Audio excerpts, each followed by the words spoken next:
Started with, my name is Heather Green, and I'm the Director of Development for Odylia. So I'm responsible for the fundraising for our nonprofit, and I'm going to turn it over to Catherine. Hi, everyone. I'm Catherine Postamont, and I'm a scientist with Odylia. I have a PhD in neuroscience and a background in neurodevelopment. Jenny?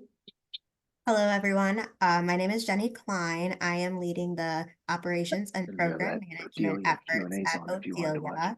And I have been with Odylia for about 2 years now. I have a background in science and drug development and the rare disease space. And Ashley? Thanks, Jenny. Ashley Winslow, CEO, CSO for Odylia Therapeutics. We are we're going to get started in just a second. If anyone is, I just want a reminder while I introduce myself, if anyone is looking for that raise your hand function, before I forget, it's under reactions in the bottom bar. There's a few things that you can react to, and it will show up in the image and help us better locate those questions.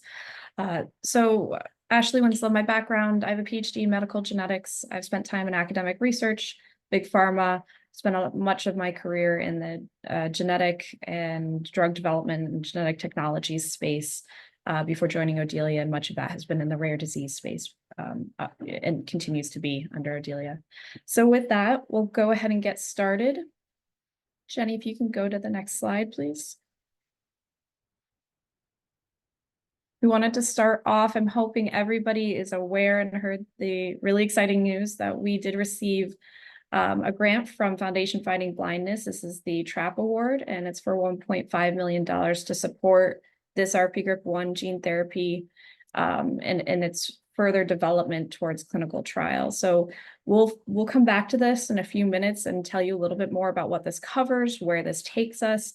But we're really excited to receive these funds. And I just wanted to take a minute to recognize the community's contribution, because you guys have been critical to enabling us through fundraising, through engagement, through feedback and questions and things that have really helped us engage you guys proactively in developing and progressing this gene therapy. I think it's critical to recognize that contribution. We wouldn't have been able to continue to move this program forward without your help. We did apply for this funding about 2 years ago. I think much of you were aware of that, and we didn't receive it our first time around. The second time around, we were in a much better position because we were able to fund a few critical studies with the fundraising that you guys have done that really improved the profile of this this gene therapy. And that was really around some of the manufacturing work that's been done more recently. So we're really excited about this, and we'll come back to this in a little bit more detail, but I wanted to just reset because it looked like we have a lot more folks on the phone call today than we normally have. So Jenny, if you can go to the next slide. All right, so I wanted to kind of take the 30,000-foot view of Odylia just to kind of reset on who we are as a company. We are a nonprofit biotech. Our mission is to accelerate therapeutic development for rare diseases, and our vision for the future is a landscape in which there's drugs that are developed for every rare disease based on safety, efficacy, and available technology, regardless of commercial viability. Happy to dive into that in more detail if you do have an interest. And why I think it is helpful to kind of reset on this landscape is we're going to come back to some of the discussions at the end about where we are with fundraising, where we're going. And I think there's a lot of folks who fundraise within your local communities, or and a lot of those communities are engaged and involved in your journey and your family's journey with RPGRIP1, but there are also other families out there with rare diseases. And so from a fundraising perspective, it might be another avenue to open those doors for conversation with your communities is the broader remit of Odylia to really enable the rare disease space. And so if we go to the next slide, we're going to look at an overview of our programs. Our lead program is our RPGRIP1 Gene Therapy. You may also see it referred to, and we don't have it on this slide, but OT004, that's the asset name that we use in official engagement with the FDA. Our program has orphan drug designation and rare pediatric disease designations, which is... Where'd you put it? It's over there very on the fence, exciting the small button. for the program. And if everyone could go on mute, we'll kind of minimize some of the background noise. I appreciate it. Our second gene therapy in development is focused on USH1C is the gene, and it causes a severe form of Usher syndrome. And this is focused really on the vision loss component within Usher syndrome. We also have another side of the company that takes the expertise we develop around our pipeline, our gene therapy pipeline, our rare disease expertise across our team, and brings that back to the community at large in a broader sense. And so we do a lot of work with, I would say, primarily patient groups, but sometimes biotech and pharma who are in the rare disease space and looking to increase their likelihood of success or accelerate their therapeutic developments. And as I mentioned, majority of our partners in that space really have been patient groups and across a spectrum of disorders and a spectrum of drug development efforts. So if you'd like to learn more about that or know other folks in the rare disease space who are interested, please navigate to our website or send us an email. We can send you more information.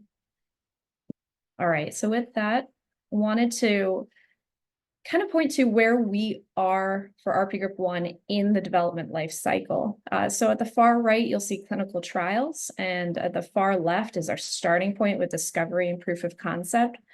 We are in the preclinical stage, and I would say specifically around that late stage preclinical. Thank you, Jenny, if you can kind of point to that area.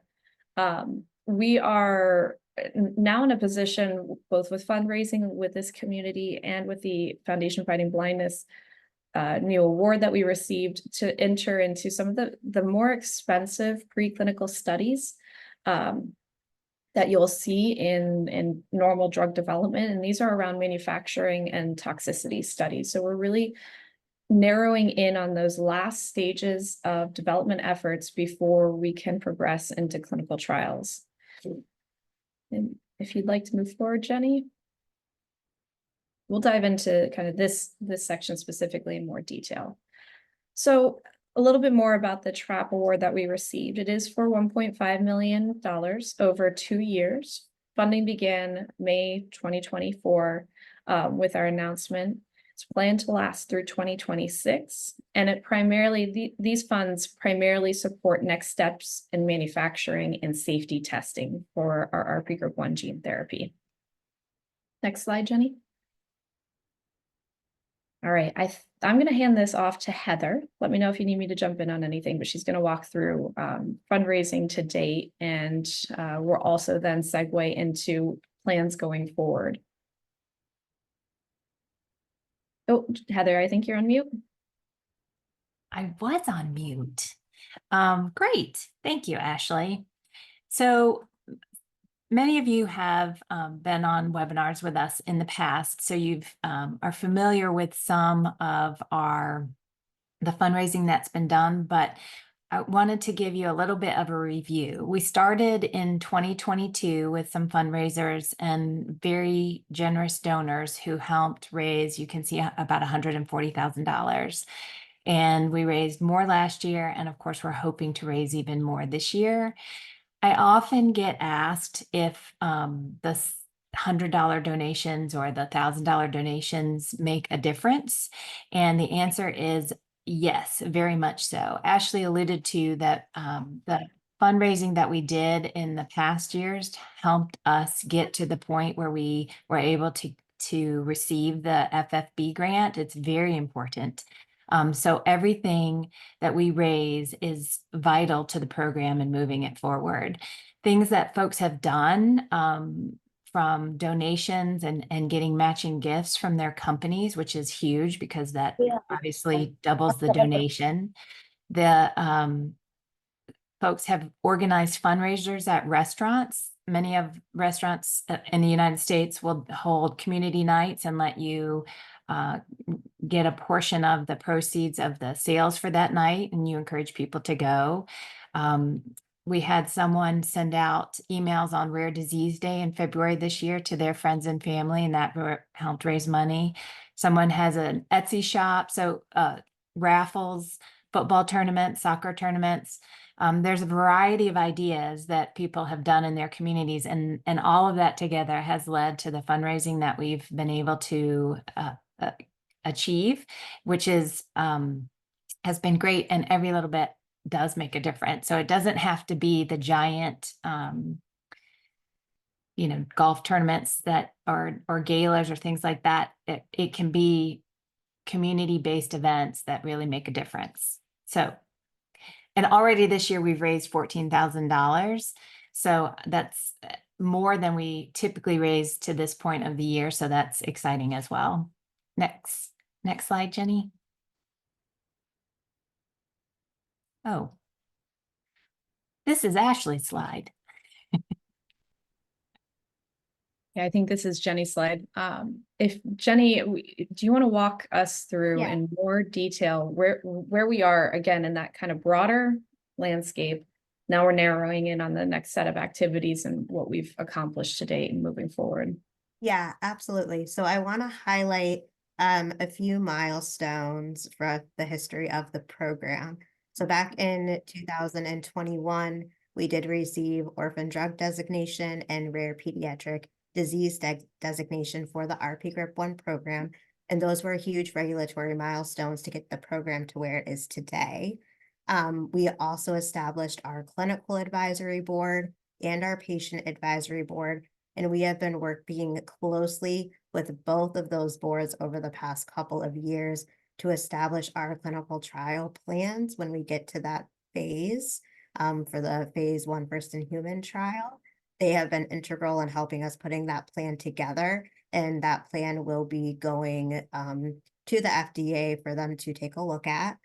And the big milestones that Ashley mentioned earlier as well really revolved around our manufacturing. And those initial stages of our manufacturing back in 2023 really helped us get this TRAP award, and it's really thanks to your guys' fundraising efforts. So those are some really big steps that I just wanted to highlight. Everything that you see in the yellow, the light yellow, those are things that are now currently ongoing that we're in the middle of initiating and progressing forward. So that includes we're continuing to manufacture, we're continuing to develop those assays to make sure that the product we're manufacturing is suitable and that it's safe. And we have been really in the weeds of drafting our pre-IND, which is the next regulatory engagement with the FDA. And then, of course, everything you see in the darker blue here are tasks that we have not begun to initiate yet. They do require some funding, so Heather will go into a little bit more about that. But these are also very important in order to get to a clinical trial, which we hope would be in 2026. Of course, that's dependent on how much we can fundraise to fund the rest of this program, which is outside of the FFB award.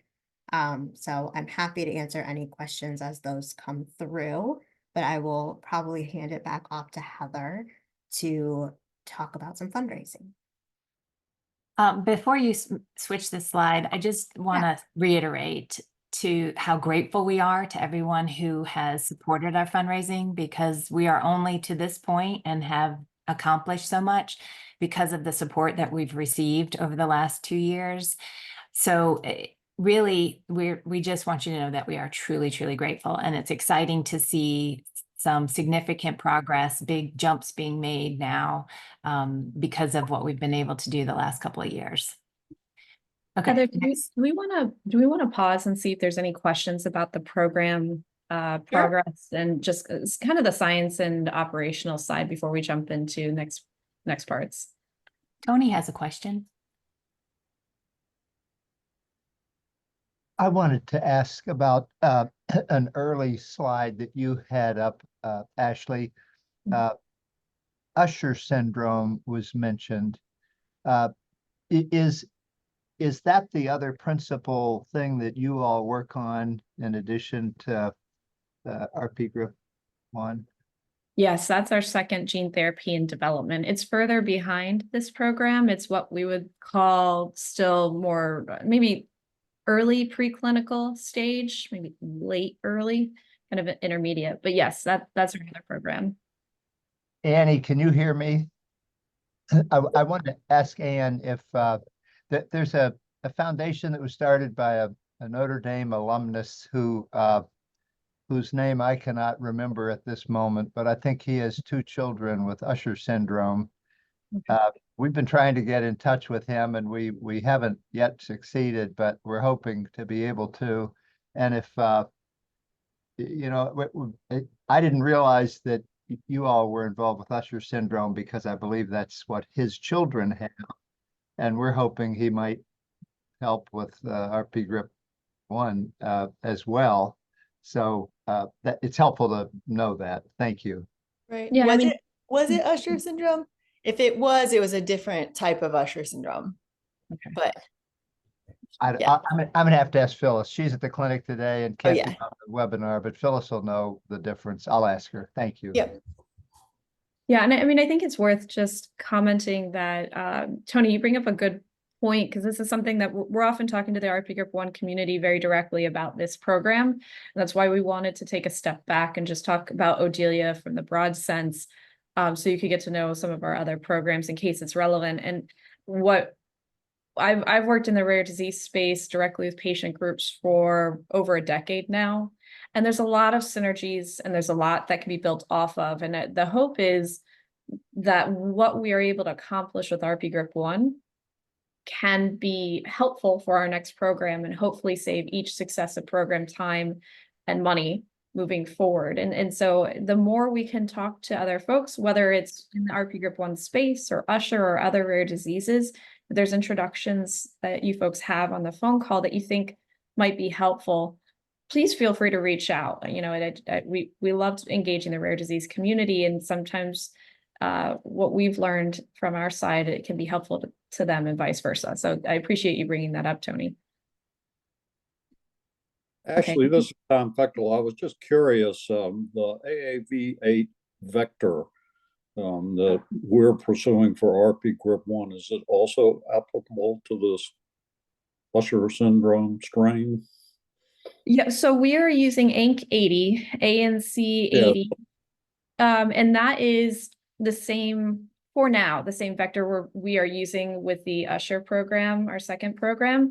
I think we haven't declared what's called a clinical candidate, and that's a little bit of like pharma jargon. That usually means we've decided absolutely this is the best path forward, the biology is the best fit, and we're kind of declaring that the absolute final form we're going to move forward with. So that's been declared for RPGRIP1 for quite a while. Usher, we're still in the testing phases. So we actually have 2 designs we're looking at. The capsid is the same for both, but there's a slight difference in biology in the cells we're looking to target between the 2 programs. So there's an overlap with photoreceptors, but with the Usher program, we might be looking at other cell types as well. So that's something we're looking at critically. Again, right now the plans are to use ANC80, but we haven't gone to that formal stage yet of declaring a clinical candidate. I think some of that is still up in discussion. Very good, thank you. One other quick question. So these steps that we're currently in right now, the potency assay and the production safety study, et cetera, is that geared towards the ANC80, or is it geared towards the whole combination of both the gene and the capsid? That's a really good question, and there's not a simple answer to that. So a lot of the assays you see, everything really not everything, but the majority of the things to the right of that dotted line, a lot of them are assays that need to be developed that enable us to move either the vector from manufacturing into clinical trials, or really to analyze the toxicity testing that we end up doing as the next phase. Some of those assays are RPGRIP1 specific, some are ANC80 specific, and some are really a combination. So to your point on the potency and the 50-liter production as a manufacturing piece, there is a lot that is dependent on the ANC80 component of the vector. And therefore, once we build it, the hope is the next program will be able to use that as a foundation. But there's other components that can be and will be specific to RPGRIP1. So it's like saying you've built a plane and you have the blueprint and the framework, but with the next program, you're going to have to probably fill it a little bit differently, or it's going to fly a little bit differently. But a lot of the groundwork has been laid. Get it. Thank you. Yeah. Any other questions on the science, operations, plans going forward? Okay. All right. We can always come back to those questions later as well. All right, Actually, next. I got one other quick, Sure. again, it's kind of an off the wall curiosity question. So, you read a lot about gene editing versus gene replacement, et cetera. Do you see the gene therapy field shifting more and more to editing than replacement these days, or? What I've worked in the genetic technology space for, I would say, 8 or 9 years now. What I've seen the shift towards is not away from gene therapy necessarily, but better strategic use of the technologies. So as we've been able to de-risk gene editing, I think there's people are making better decisions about where to apply gene therapy strategically for what, and that really what I'm speaking to is not from the financial perspective, but the biological application. And I think that's for both those fields. Gene editing, while there are cases and there's starting to be more examples of where you can affect a larger population, oftentimes, unless you have a very common mutation, meaning, not just it affects RPGRIP1, but if the entire population had the same mutation, editing might be more amenable. But what we see with a lot of rare disease genetic populations, there's a lot of mutations throughout the entire gene and across that protein. So gene editing becomes much more difficult because you'd have to design oftentimes a therapeutic for each of those mutations separately. And so I think for what we've seen is a better application of gene therapy in the spaces where it makes a lot of sense. And so given the success of Luxturna showing it's safe and effective in the eye, I think, that it positions us strategically to be in a really good place where gene therapy makes sense. Also, the eye cells don't, there's some biological components to this where the eye it's not a cell type that divides, which can be a bad place to do gene therapy because you lose the effects over time. Where we are with RPGRIP1 in the eye, gene therapy makes a lot of sense. And given the distribution of different mutations in the population, it makes a lot of sense. And similarly for gene editing, I think there's a better application now strategically to match the biology where it makes sense. So I'm not sure, Okay. did that answer your question? Sure, it does, and I apologize in the sense that I come more from the financial community. So you see the fervor over gene editing, and you think, well, hey, what about us? We're going to do gene replacement, and it's we're way on down the road. Let's not get too carried away with throwing all the money at editing. Yeah. Yes, no, there's different interesting views on that argument from both the biological and the financial side. Okay, all right, well, we can come back to more questions. We'll go ahead and I think Heather, are the next set of slides yours? Yes. Right. Okay. So what we're doing is we're launching what we're calling the Catalyst campaign. And for those of you who were on our first webinar in 2022, when we started with this gene therapy program, based on what we knew at that time and where we were, where the program was, our goal was almost $5 million to reach IND submission to get to clinical trials. And over the last 2 years, we have been able, Odylia is a nonprofit, so we do a lot of work to leverage leverage things so that we can get the best financial position for the manufacturing things that we need to do. So we have actually been able to reduce costs from that time over $1.2 million. And with the FFB grant, we're now looking at a goal of closer to $2 million instead of $5 million, which is kind of exciting because that's money that we don't have to raise to get to clinical trials. But I often get asked how much we need and by when. And so what we're trying to do is we're launching this Catalyst campaign. And why Catalyst? Because let me get the definition of catalyst. I thought it was very appropriate. A catalyst is a condition, event, or person that is a cause of an important change. And our important change, of course, is to prevent vision loss and to get our gene therapy to the patients that need it. So I can think of no more important change than that. And so we're calling this the Catalyst campaign. It's going to be multi-year, multi-phases, but the idea is that we can break down the whole process financially into smaller chunks to be easier to understand as well as to fundraise for. And it ties into the timeline, but we continue to do all the work that we can with whatever funds we have, but there are certain milestones that we have to get to those fundraising goals before we can launch into the next phase. But our hope is that this will make things a little bit easier to understand as we move forward, as we're doing some of our fundraising. So next slide. So based on where we are today, the estimates today, we're at about $2 million for our goal, but we've broken it out into these phases with these amounts. So you can see our first phase is the end of the summer, August 1st, is $37,000, and then we continue to move ahead. So it's by November, it's a little over 200 and then on into next year. And so we'll continue to update this on our website and on in the emails that we send out. But these are the targets that we are trying to hit to keep the gene therapy on track to get to IND submission and onto clinical trials. Heather, can I jump in with just a little bit more course. color on the comment of likely to change?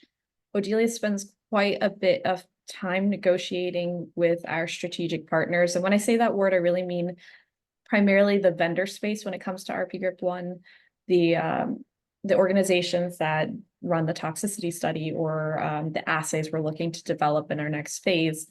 Even, in our partnership with Andolin, there's a lot of pre-work and current work that is ongoing once we engage those entities to try to do two fundamental things, and that's lower costs. And as a nonprofit, there is quite a bit of recognition from our partners to lower costs or to reformat the financials to make it easier for a nonprofit, because we do move a little bit differently than biotech and pharma with our pressure points and our milestones.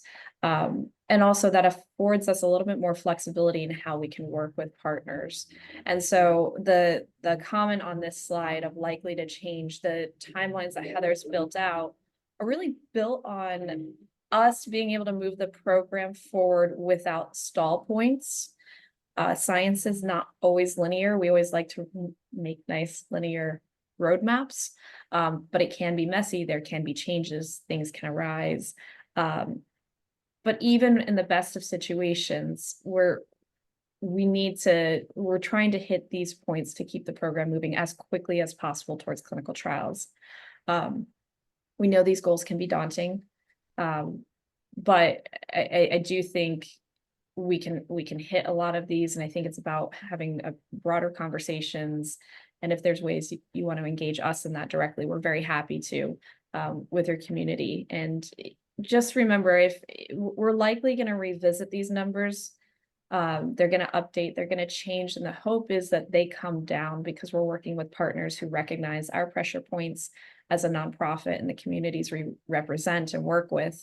And over time, we have seen our vendors and partners kind of step up and say, hey, we'll work with you differently. So we're currently in a few of those negotiations now. My hope is we can change even by the next time we talk a few of these points, but that for now, these are really where things stand to ensure the program continues to move as quickly as possible. Okay, back to you, Heather. And I think it's on the next slide. What's the next slide, Jenny? Okay. So the plans to reach goals are similar to what we have been doing in the past, but we feel confident that the grant from FFB will help a great deal with gaining additional funding from foundations and other sources. It's really sort of a vote of confidence and helps us get traction in the funding area with other private foundations and donors who might not have wanted to be the first big donor, $1 million donor, but who now say, well, FFB has contributed 1.5 million, so I'm going to contribute $1 million or something like that. So we're hopeful that that grant will help with the fundraising as well. And so we're continuing to approach those additional foundations, but as well as private companies or philanthropists that are interested in this space, who want to see not only RPGRIP1, but other rare diseases be developed for the patients who need them, that are the other treatments that are stalled currently. So we're hoping that we can count on the community again to organize some community fundraisers or to share our campaign and or share our newsletter. Every time we send out our newsletter and our monthly roundup, we can reach more people who are interested in what we're doing and who may support what we're doing. And we're seeing that number, I don't want to say exponentially grow, but we're definitely seeing an increase in the people who are signing on and giving donations and interested in the program, which is good. So I ask that you continue to share our newsletter and share information about the RPGRIP1 Gene Therapy program with as many people as you can, because the more people that know, the better we are and the farther reach that we can have. We do have I think a chart on the next slide with some ideas for fundraisers. And one activity that actually has had some really good success are some restaurant fundraisers. And so we put a list of, there's a whole slew in the United States of restaurants that will allow you to host a community fundraiser. So on a particular night, you advertise to your friends or neighbors to go in, and they give a portion of the profits from that night to the charity of choice. So if you want to set one of those up, we put a list on the website, and it's on the Catalyst campaign website as well. So you can just click the links from the list and sign up in your community. If a restaurant or if anyone asks you for like our 501c3 or some other documentation, please reach out. I can get that to you and you can send it on to them, or we can send it to them. If anybody has questions like that, our contact information is on a slide a little bit later. But these are just some ideas. And I go back to what we had said before, that every little bit, no matter the amount, will help us continue to move the program forward. So the more we can get out in the community and do some of these fundraising events, the better that we'll be able to hit our goal of the clinical trials in 2026. Does anybody have any questions?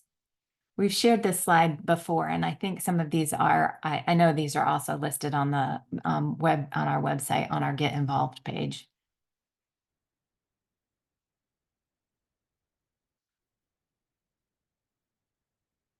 Tony. Just a random question, please. You said this is being recorded. Could Phyllis tune in somehow and see this later?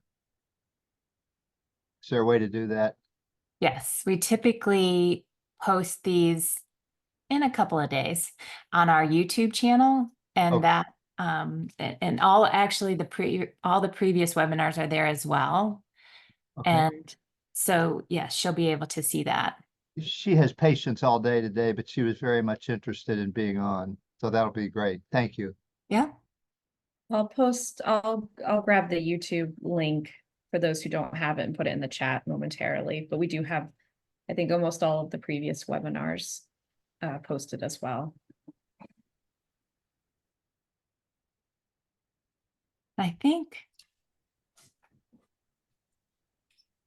Is the next slide our contacts? Hello. Oh yeah. Okay. I think, hey, Gavin, did you want to say something? Yeah, sorry, just been working out how to unmute the laptop. Just going back to the fundraising. I know I ask you this every time, but are you still trying to get us on the London Marathon and that? Reason I ask is I'm getting quite a few people approaching me saying they'd love to do that for Freya to raise some money for Odylia. We registered with the we registered so that people could raise money for Odylia with the London Marathon. Oh yeah. I cannot remember the name of the site that they run that through.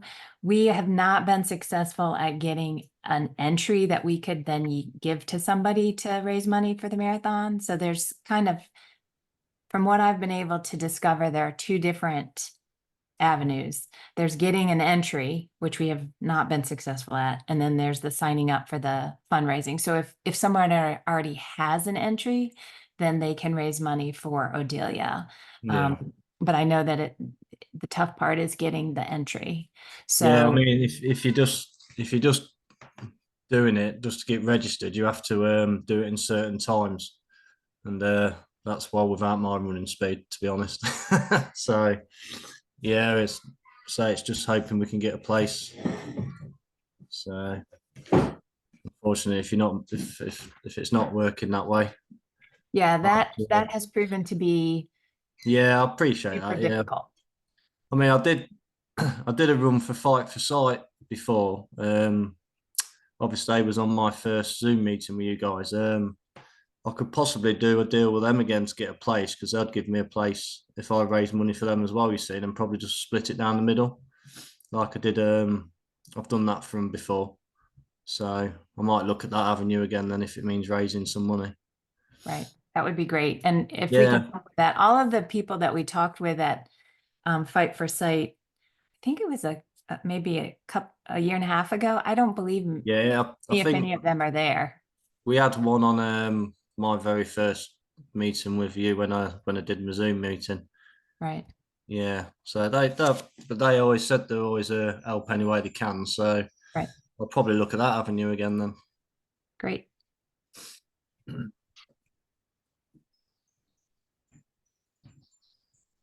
So do Heather, we? Yes. Heather, this is Tom Fechtel again. Diane was asking me about, well, specifically the Gates Foundation, just because we had a very loose connection there, but I didn't know which types of foundations. I think the Gates Foundation goes after much larger diseases, polio and measles and things like that.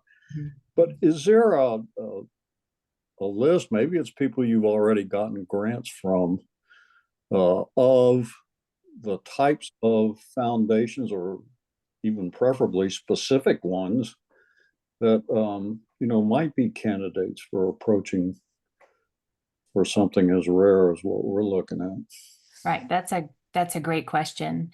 And there's a list that in general of foundations, and there's a library called the Foundation Center Library, and they have a directory of different foundations. What we have discovered is that, kind of like you said, the Gates Foundation, for example, has interests that are similar but different. The Chan Zuckerberg Foundation, places like that, we've tried, and they've said, well, we really like what you're doing, but it doesn't really fit. But recently, there's been some things that have come across my screen that are very small, kind of unknown foundations. For example, I have one up that I'm sending a letter to that it's literally just a single web page with the foundation's address on it. So they probably don't have a staff.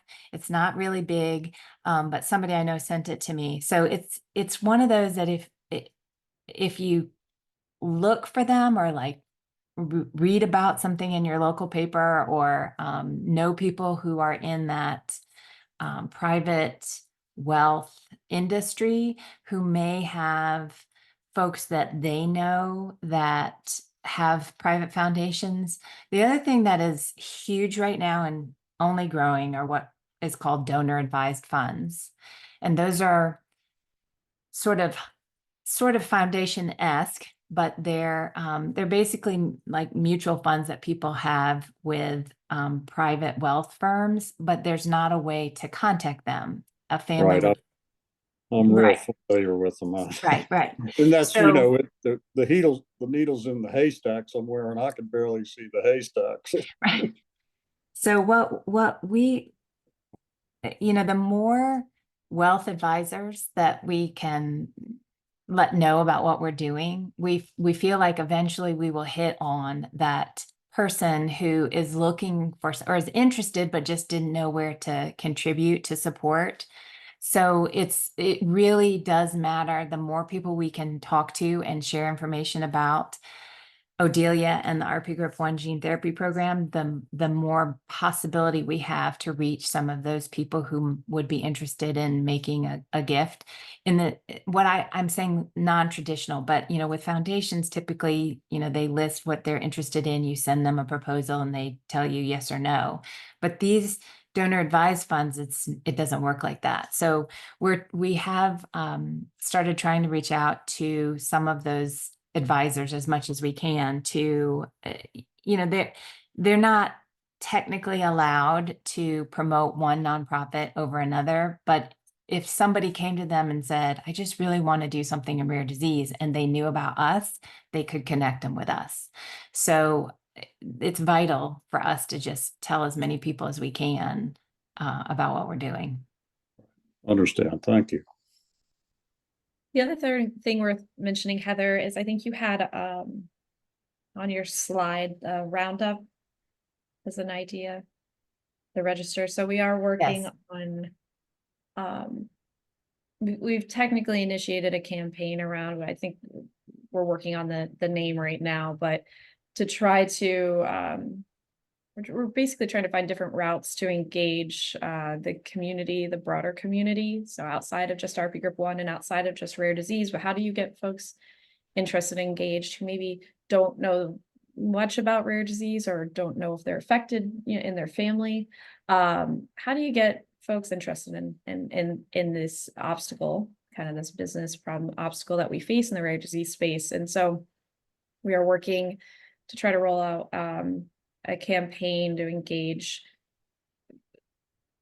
folks that I think really it can be a myriad of different types of companies that sell products that are willing to round up on purchases or add an extra dollar at the checkout counter, virtually or in person. So you'll see this sometimes at grocery stores, and Heather can speak to this more fluently than I can about how it works. But if you happen to know folks, again, just kind of thinking creatively, if you know someone who's in that position to recommend Odylia as a potential partner in that space, please feel free to reach out and we can help work with you on the right materials or the right pitch. And if you'd rather we take on that pitch, we're very happy to do so as well. And I wanted to bring up, and I probably should have made a slide about this. So this is sort of, again, non-traditional, but we entered into a relationship with a minor league hockey player, and we started a program called Goals for Vision. And so for every goal that he scored, he donated $10 himself to Odylia. And we were asking other people in the community of that team, but other sponsors to join in, so that it was his $10 along with their, $10 or $50 a goal. And so eventually we would get to the point where every time he scored a goal, a aggregate donation was being made to Odylia of, however much it could be. That is limitless. So you might not necessarily think minor league hockey and rare disease, or vision loss, but it really, I mean, it's a good program, and that could be morphed into so many things, obviously sports things, but, I know it's might sound crazy, but I keep seeing the Nathan hot dog thing coming up, it's coming up in July, the hot dog eating contest. So what if somebody did, we got a donation for every hot dog so-and-so ate. Joey Chestnut isn't going to be in it this year, but like those kinds of things. And it gets people talking about what we're doing, as well as raising funds for what we're doing. And somebody says, oh, I didn't realize, that there's a nonprofit that does this. And so it kind of just grows from there. And there are probably people who may have RPGRIP1 gene mutations and don't know. So as we, again, as we get more information out there, more people might say, that sounds similar or familiar, and maybe we reach more potential patients that way as well. But so, I mean, there's no idea that is too crazy for us to try to engage, because it's, like I said, it's fundraising as well as awareness building. So to that end, if you know of people who work at companies or teams or, the local store, we did have someone who has an Etsy shop and, gave a portion of all of their sales. So those things can really add up. But I mean, an Etsy shop exposes us to people worldwide. So, that's great exposure. Samira, do you have your hand raised? Or are you just saying hi? I see it in the chat, but I'm not sure. Hi, Hello. hello. How are you? I don't speak English. Y estoy solo escuchando.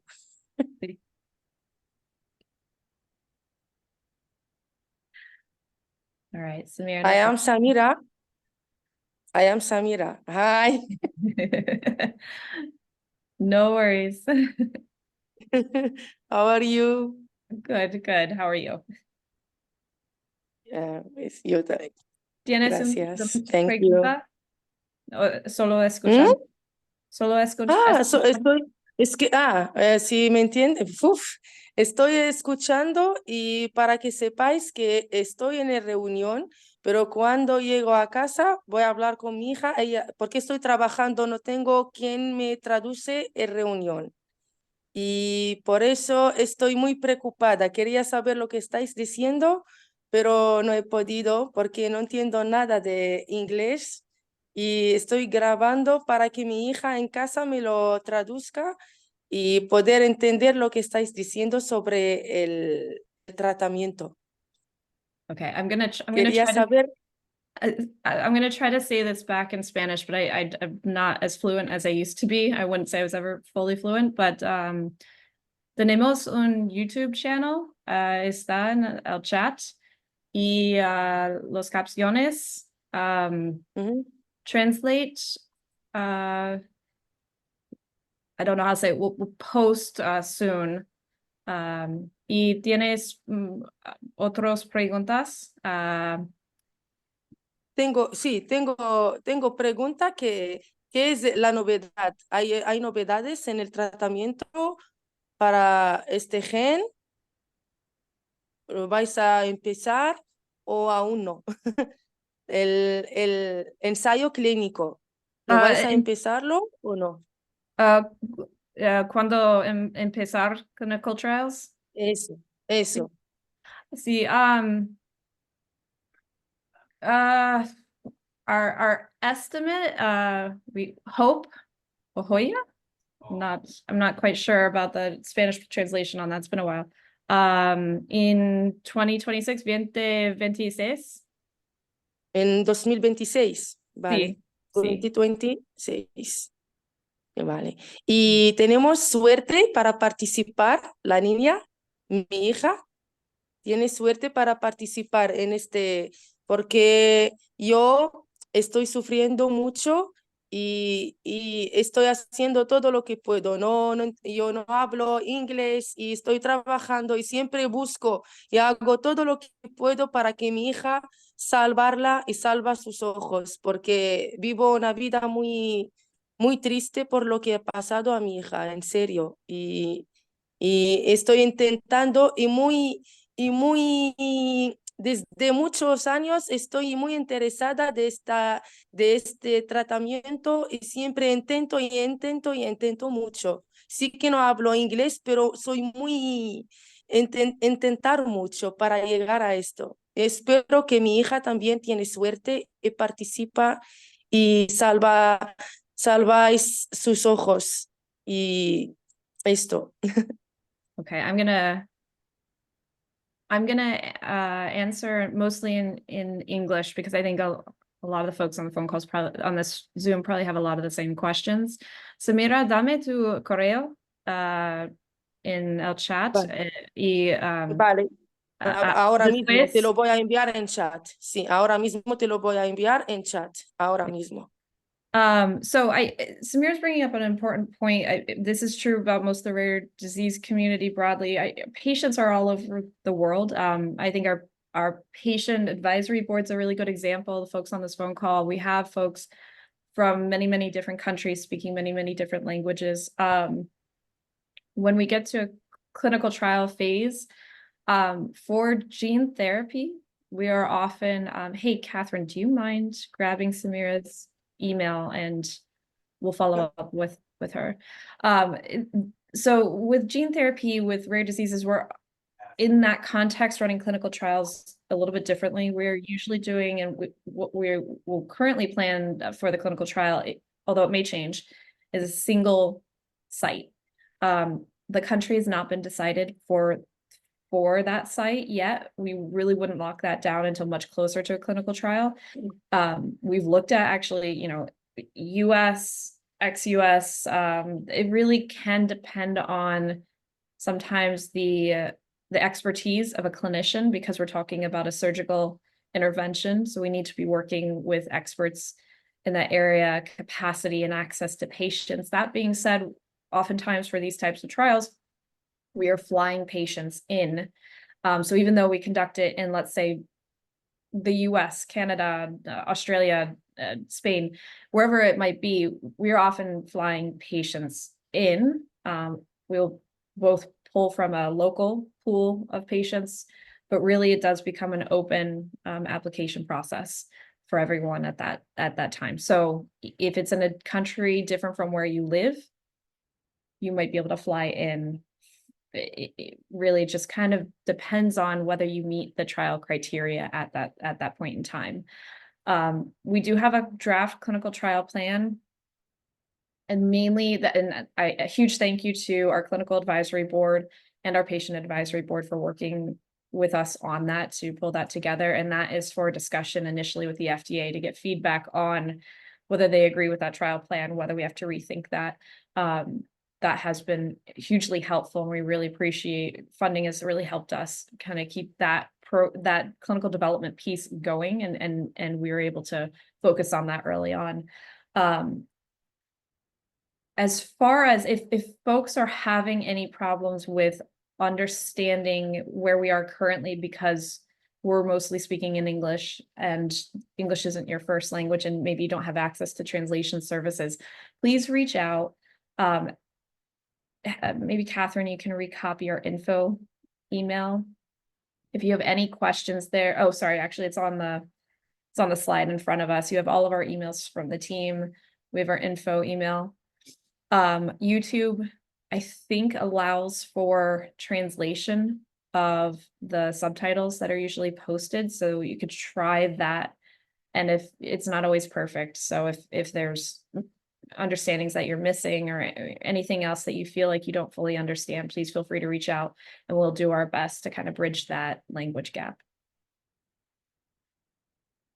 Okay, I see Abdullah. Did you want to speak?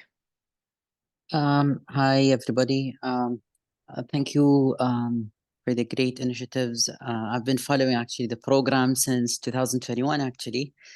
and I've been in touch with Ashley. So I really wish you all the best. Now, I do have a quick question actually that popped into my head. So, would you be able to explain to us a bit of the criteria when it comes to the clinical trial? Sure, I can tell you where we are today. In my past experience before this program, almost everything in clinical trial design at this stage is just a draft form and is likely to change. Not all of it, but there are many aspects that are likely to change.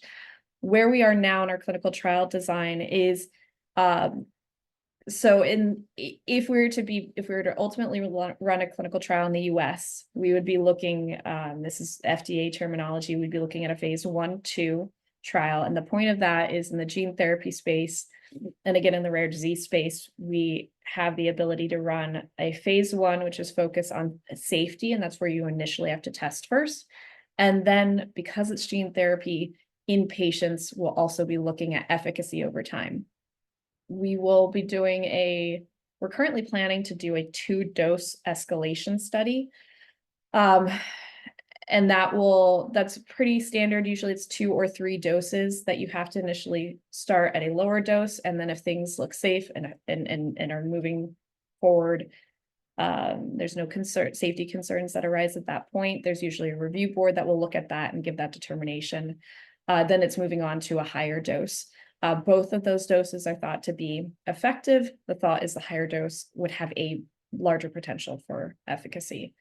And then it would be moving into a population at that decided highest dose that we could dose at, expanding the numbers. But the reason this is we're not collecting enough efficacy data to prove it's effective is usually the focus of that first study is really safety. And so we talk a lot about power and having enough patients to prove efficacy.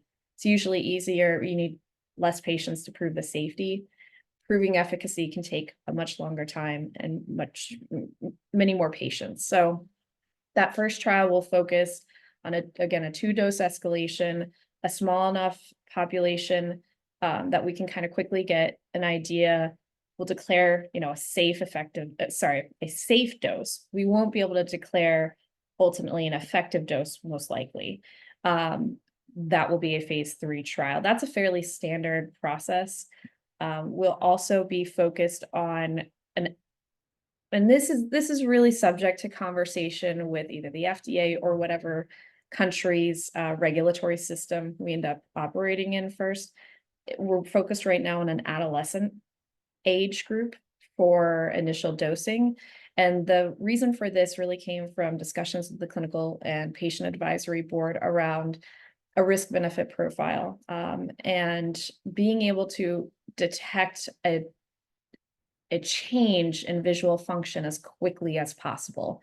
And the point of that is so we can strategically then move as quickly as possible to the broader population. That age group very much might change. And if we were to assume today that we did move into that population, the next step once we move through that first phase 1/2 in adolescent population would then be to broaden to a younger age group and potentially adult patients as well. So there's an expansion after that point. So we are hoping to move as quickly as we can through essentially a 2-phase trial, phase 1/2 combined, then phase 3. And then hopefully the phase 3 would show efficacy at a high enough level to meet the criteria in the country we are in, FDA in the US, MHRA in the UK, to name a few, that we could then go for approval and commercialization after that point. Okay, so I'll pause there and see what questions there are. Again, these plans are likely to change. These are often more of a discussion and debate points for where we are. Abdullah, did you have any follow-up or question from that? Yes, actually. So now for the phase 1 and 2, which we're gonna call the safety phase, do you usually have an idea of the time frame of that? Like, does it usually take, let's say, a year, 6 months? I mean, in general. Yeah, it And really Go ahead, keep Yeah. going. Yeah, that's okay. Because I just want to give others the chance as well.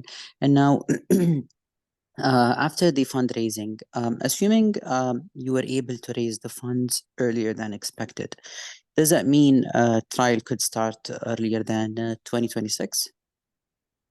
I'm gonna preempt Jenny on that. I'll answer the first part of that. Jenny is really she keeps all the operational plans and let us know if there's any acceleration points. But to your first question, walking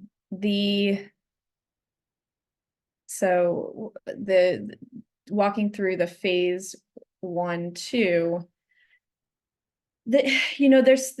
there are times when we learn something about the clinical trial where things can speed up. I think when we first started working on RPGRIP1 from a clinical trial design, our aim was to clinically stabilize visual function at the point of delivery. So whatever vision you have at the point that you receive the gene therapy, we hope to retain and stabilize that function. Working with the clinical advisors we've worked with who have a lot of experience in the gene therapy and inherited retinal space and genetic technologies, they have been surprised at the amount of recovery they've seen with other programs. And so we have kind of shifted from just focusing on stabilization to thinking there might be a potential for regain of function when, and let me explain the biology here. What we think is happening with RPGRIP1 is that your photoreceptors first lose function, but do not die right away. And so there's kind of a two-phase. The RPGRIP1 basically shuts down the photoreceptor function, and then eventually the photoreceptor will die. And if we can intervene, give back RPGRIP1, and it's functional at a point in time before the photoreceptor started down the path of actually dying, there is a hope, and I think I think it's supported biologically as a potential for saving that photoreceptor and giving it its function back. So we kind of talk about it from a dormant point of view. That all being said, it's really impossible to know at this point if that's achievable until we start those clinical trials. The mouse studies and the tox studies we're going to end up doing won't be able to give us a clear picture if that's possible. I think it's really we'll have to wait and see what's possible in clinical trials. But that's our hope. That would be an amazing, I think our team is really excited to have heard that from our advisors that might be a possibility. And so that leads to just, if we do see regain of function, we potentially could run a faster trial on the order of a year. I think if we're looking to stabilize function, we're looking at probably efficacy would take an order of 2 to 3 years to show. And so that ends up being a much longer timeline. All right, Jenny, the second half of that, any thoughts? Yes. Yep. So a couple of thoughts on acceleration points for the program prior to clinical trial. There is one spot in particular where we may be able to accelerate the timelines if we had the funds. That is the safety and toxicology study, really. That is a point, though, that needs to be brought to the FDA in our pre-IND meeting, where we can discuss if we can maybe shorten that final study before going into a clinical trial in humans. And so that would be one point where we might be able to accelerate the timelines. Outside of that, I don't really see any other major acceleration points. We might be able to shave a few weeks here and there, depending on how quickly we can get these assays developed. Hopefully there's no hangups with the science. I think that's usually that, and the funding are where those pause points are when it comes to the assay development itself. So we might be able to shave some time there, but it really would be the safety study, that final safety study before going into humans, where we could see that acceleration. I see there's a question in the chat about recruitment for patients. I think, Catherine, you've definitely done a lot of work with the RPGRIP1 community in this respect. I will say if you can provide an overview of the engagement and especially across different countries you're looking at right now. But before you jump in, I encourage everybody to sign up for our newsletter and also to send us an email if you are interested. The newsletter is where we try to put out the broadest information and updates. And I think, Heather, is there a place where you can select RPGRIP1 interest? Is that how our newsletter works nowadays? The last newsletter did have that, and I believe I will put a interest box on the newsletter sign up. When we get off this call, I'll add those boxes. Okay, so if we're getting to the point of putting out that call for patients or trying to get an idea of how many patients we are right now able to engage, we would most likely put out requests over social media, our newsletter. Those who have checked interest in RPGRIP1, we try to take as broad of an approach as possible. And Catherine can speak to some of the patient registry engagement we've also undertaken. Before you jump in, Catherine, can I say, I can tell you though, that if you're on this webinar, then you are automatically swept into the RPGRIP1 interest list. So I can tell you that. Okay, sorry, go ahead. And yeah, so if you are on the call and you are interested in, wanting to know more about clinical trials, down the line, please email us and let us know. We keep a list of people who are specifically have expressed interest in, when we get to that point. As Ashley said earlier, the clinical trial plan isn't set in stone. It's still sort of this thing that we're working towards, and we won't really know the details, the specific details of that until we get sort of closer to that point. But I do spend a lot of time reaching out to registries. Different countries have different ways of keeping lists of people with certain different diseases. So, looking at different countries and trying to get access to those people so that they know about what's going on here. I think the best way to stay in touch and know what's going on in terms of this specific clinical trial progression is, like Ashley said, to join our newsletter, join these webinars. We like to be very informative and keep everybody up to date with what is going on. And when we get to that point, then we can let everybody know that we're there, and then see if you or your family member meets the inclusion and exclusion criteria that is decided upon once we finally get to clinical trial.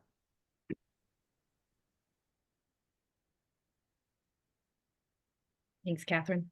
Sure. All right, I think I see two hands waves, Abdullah and Tony.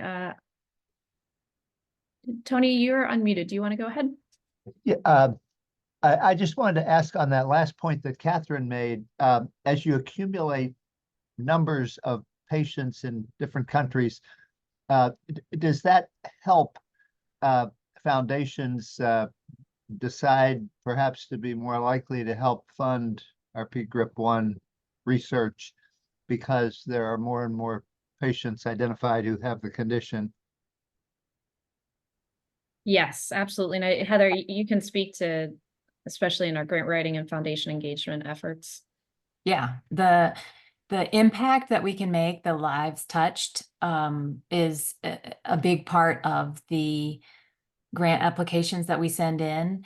And we do have some information that the Deloitte firm did. It's a couple years old now, but they did an estimate of the lifetime cost of having an IRD and the societal costs of that. So the more people that we know have RPGRIP1 and we can say will make an impact, and the ripple effect it will have on society overall financially, not just the well-being of that person and their family, the more impactful our requests are to foundations and individual philanthropists. Yes. The other point I think it's worth bringing up, because I'm not sure if we've spoken about this explicitly, but we have found on occasion some local grants, and so I'd encourage folks on the phone call on the Zoom to look at what grants might be out in your community, your city, your county, state, country, whatever level it may be.